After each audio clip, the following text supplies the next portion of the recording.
খাগড়াছড়িতে school ছাত্রী ধর্ষণের ঘটনাকে কেন্দ্র করে ডাকা অনির্দিষ্টকালের সড়ক অবরোধের আজ তৃতীয় দিন চলছে।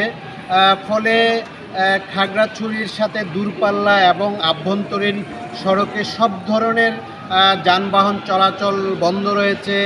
এখানকার গতকাল জেলার গুইমারা এবং তার আগের দিন খাগড়াছড়িতে যে বিচ্ছিন্ন কয়েকটি সহিংস ঘটনা ঘটে, সে কারণে পরিস্থিতি এখনও থমথমে অবস্থা বিরাজ করছে। তবে সেনাবাহিনী টহলের পাশাপাশি বিভিন্ন আইনশৃঙ্খলা বাহিনী, বিশেষ করে বিজিবি, পুলিশ মাঠে রয়েছে।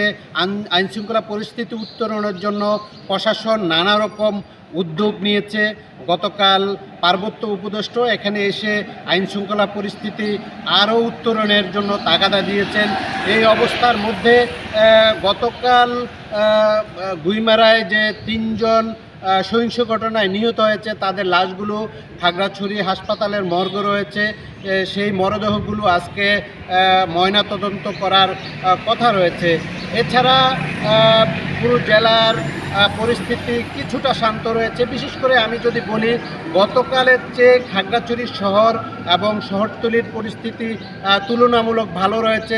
গতকাল যেমনটা সড়কগুলো একদম ফাঁকা ছিল, এখন কিছু কিছু ইজি বাইক, মোটর সাইকেল আমরা চলতে দেখছি। তবে তৃতীয় দিনের মতো সড়ক অবরোধ চললো। আজকে কিন্তু কোথাও পিকেটার দেখা যায়নি। তবে চোরাগুপ্তভাবে জেলার বিভিন্ন স্থানে সড়কে ব্যারিকেড দিয়ে অবরোধ পালন করা হচ্ছে বলে আমরা শুনতে পেয়েছি। তবে খাগড়াছড়ির সার্বিক আইনশৃঙ্খলা পরিস্থিতি স্বাভাবিক করার জন্য সেনাবাহিনী টহলের পাশাপাশি বিজিবি এবং পুলিশ সহ বিভিন্ন আইনশৃঙ্খলা বাহিনী তৎপর রয়েছে। তবে যতটুকু দেখেছি, কোনো মানুষ খুব প্রয়োজন ছাড়া কিন্তু সড়কে বের হচ্ছেন না। এই ছিল খাগড়াছড়ির সর্বশেষ পরিস্থিতি।